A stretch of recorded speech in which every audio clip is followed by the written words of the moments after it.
Hi everybody, I'm Susan Mulvihill. Welcome back to my snowy and very cold garden here in Spokane, Washington. This is my third video for the 2024 garden season. Now, as far as the topic goes, what would you say if I told you there is a way to start seeds outdoors in the dead of winter where the seeds get snowed on, rained on, hailed on, you name it, and yet they still come up at the right time? Well, there is such a method, and it's called winter sowing. Now, I've shot a video on this for the last several years. This will be the first time I need to shoot it indoors, and that's because it is so cold. It's about 10 degrees Fahrenheit, but we have a wind chill factor on top of that, and it is freezing out here.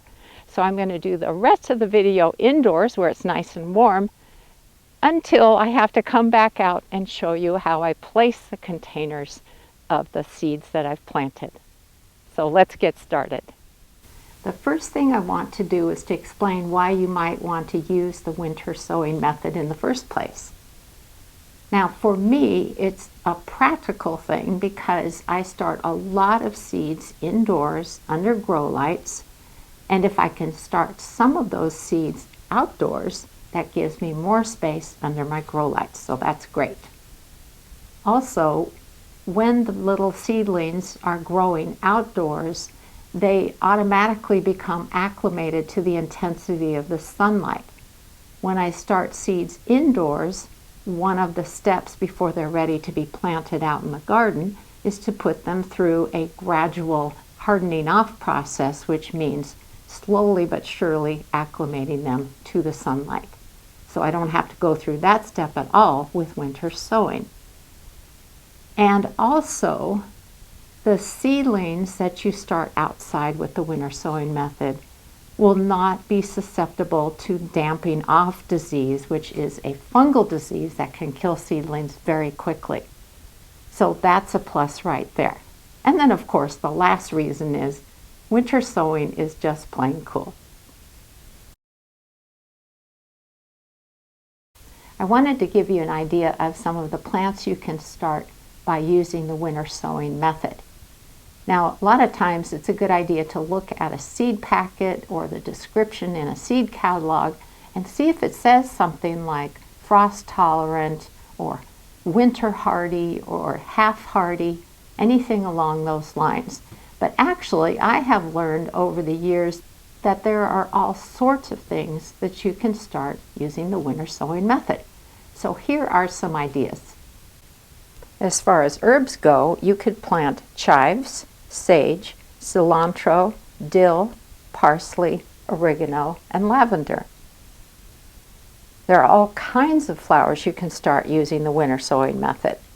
Asters, bellflowers, black-eyed Susans, columbines, coneflowers, cosmos, delphiniums, foxgloves, gloriosa daisies, lupins, marigolds, milkweed, penstemon, annual poppies, snapdragons, and zinnias. So as you could tell, I was giving you both the names of perennial flowers and annual flowers.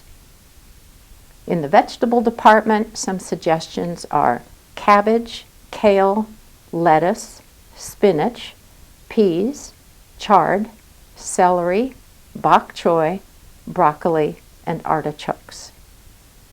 Now, I don't recommend winter sowing root crops such as carrots and parsnips, because if their root hairs are damaged in any way, such as at transplanting time, the roots will not grow normally.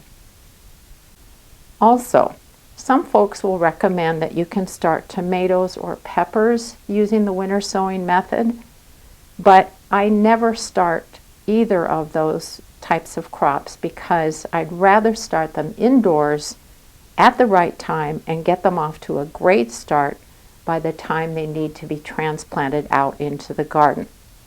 Because there's no way those crops will sprout early enough when sown outdoors in the winter and be able to catch up. What kind of supplies do you need for winter sowing? Well, I'm happy to tell you that you don't need anything specialized. A lot of folks will use empty 1-gallon size milk jugs, which work great for winter sowing. And I'll show you how to prepare it for planting in just a couple of minutes. If you go to the grocery store and you have bought some lettuce, that would make a great container.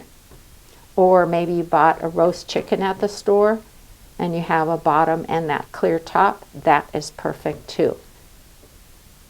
You can use an empty seedling flat with a lid, and that would work great. You also need tape of some sort, so masking tape, duct tape, painter's tape, anything along those lines. You're obviously going to need seeds. And then I like to use some type of a marker for the inside of the container, so I remember what I planted in there, and then I also mark the outside of the container, and that way if this gets washed off, I will still know what's growing in the container by checking out the plant tag inside. You're also going to need some type of a soil, although technically it's a soilless medium, so something like germination mix, which is also known as seed starting mix. You could use potting soil. You don't want to use garden soil, although to be honest, our soil is frozen solid right now, so I wouldn't be able to do it if I wanted. But the reason I don't recommend using garden soil is because there can be pathogens in it, and that will harm your seedlings. Okay, I said I would show you how to prepare a milk jug for planting, so let's do that now. It seems like most people use milk jugs for winter sowing purposes. So here's a milk jug from last year that I've cleaned, and I'm going to use it again this year. And you'll notice it's cut so that there's kind of like a little hinged lid. And that's the method I like the best. So what I do is I measure up about 4 inches from the bottom. And I have a couple of marks here so that I know to start here and go around, or start here and go around, but I leave this part attached so that there is that little hinge effect. So I have a new milk jug to add to the lineup this year, and you can see I've got a line at the 4-inch height. This is my starting point, and then I'll come around and end at this other line here. Now I'm going to use scissors to do this. You could also use a utility knife, and all I have to say is be careful, do not cut yourself.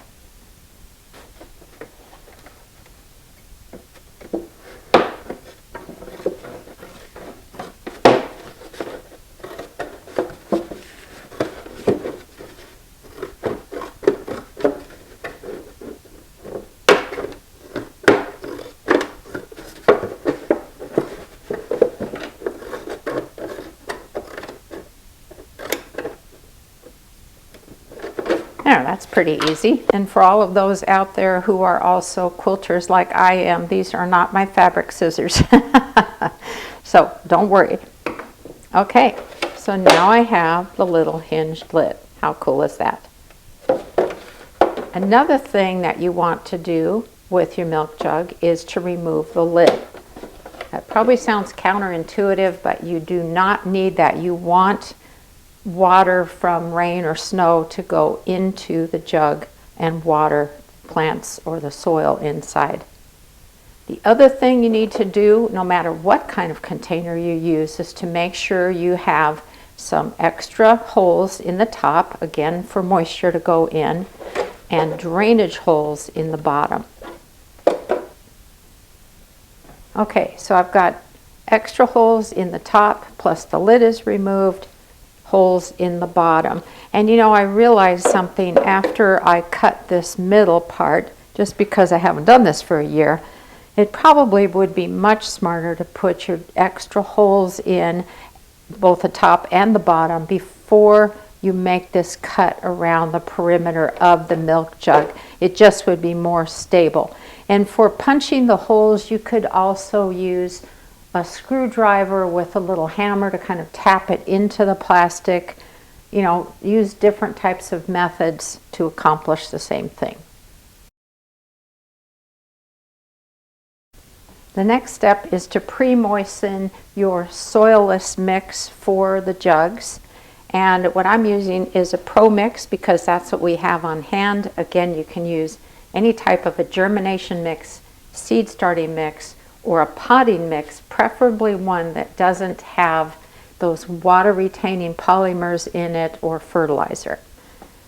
So I'm pre-moistening it.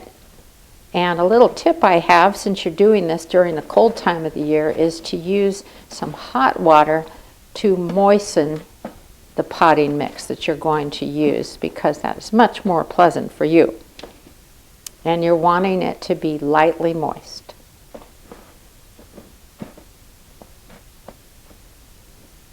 You might think that if there's holes in the containers to allow water to go into them, why am I pre-moistening this? I have found that if you don't pre-moisten it, it almost repels water rather than absorbing it. So that's the whole point behind that. The next thing I did was I put about 2.5 to 3 inches of the potting mix into the bottom of my container.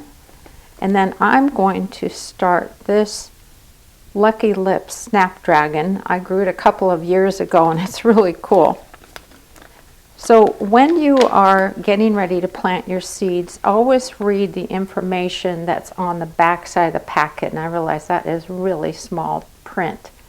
But one of the things it says is to just press the seeds into the soil. Don't cover them. And it's because they need light to germinate. So always look at your seed packet, because occasionally you'll see something like that. Other packets might say sow the seeds 1/4 inch deep or 1/8 of an inch deep, and so on. So I'm going to just plant maybe about this many seeds. I'm just going to sprinkle them around on the top of the seed starting mix. And then I'm going to press them into the soil.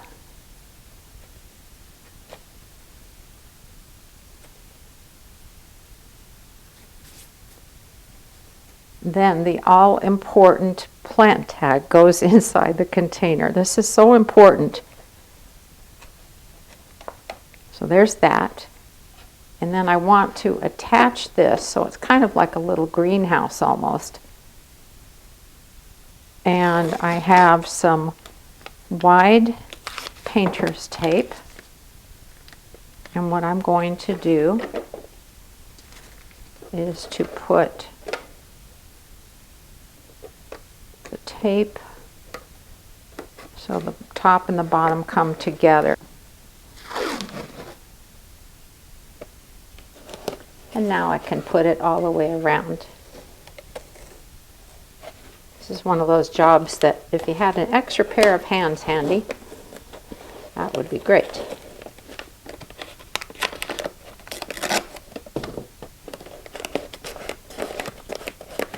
Okay, there it is. And the next thing I want to do is to write on the outside what is planted inside. So I'm just going to say snap lips. It's hard to do this from the side here. That should help me remember. These Sharpies are permanent markers, but every now and then, by the time spring rolls around, you think, what does that say? So that's why I really like having the tag on the inside of the container as well. I'm going to plant one more container just so that you can see the process again. And then I'll plant the rest of my containers off camera, and then we'll go out to the garden together and I'll show you where I place them and give you some tips about that. So this next container, I've already got about 3 inches of seed starting mix in it. This one I'm going to plant red Russian kale. This is something that's great to add to salads. You can see the seeds are quite a bit larger than the snapdragons, and the instructions say to plant them 1/4 inch deep. So what I'm going to do is to sprinkle the seeds on, and then I'm going to put roughly 1/4 inch of soil on top. Now if you think, boy, she's planting a lot of things in there, how is that going to work? When I'm ready to transplant these kale seedlings into the garden in the spring, I can just carefully lift the soil out of my milk jug and very gently tease the roots apart and plant them individually. It really does work. So I'm going to press them in here a little bit. Then I'm going to put on my extra 1/4 inch of soil. That's about right. It's not super precise. There we go. And now to tape it.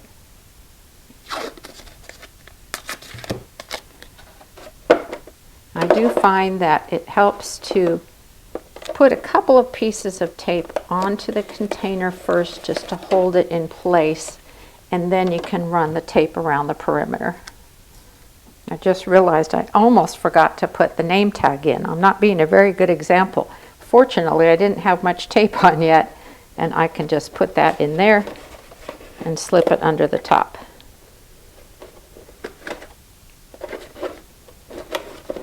Phew.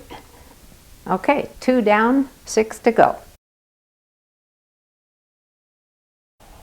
Okay, I'm back out in the garden and I'm getting ready to move my jugs to where they need to go. The thing you need to remember about winter sowing is that you want the jugs to get watered essentially by the rain, the snow, the hail, and so on. So you want them out in the open. It's totally okay. You do not want to put them under the eaves of a building, under a carport, or under anything that's going to prevent the soil in those jugs to get watered. So keep that in mind when you're figuring out where you want them to be.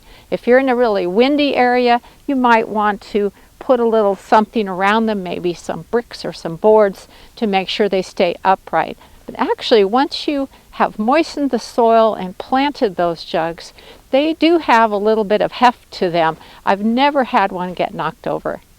So I always like to put mine against the southern side of this raised bed because it's going to get a lot of sunlight, which is good.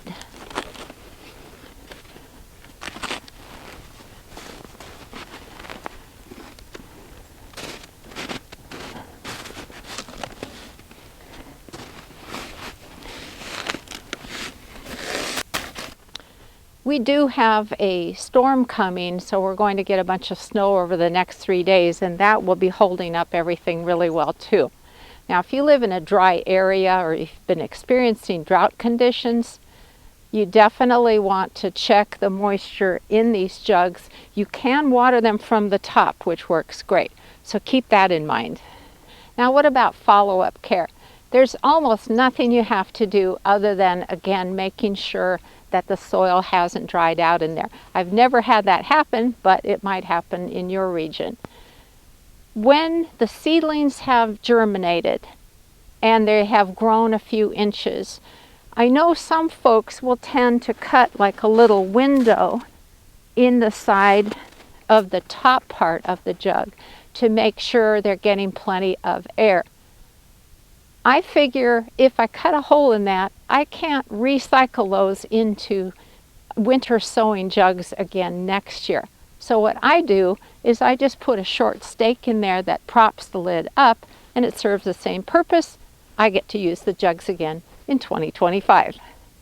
Thanks so much for watching today, everybody. I hope that you will give winter sowing a try. Happy gardening.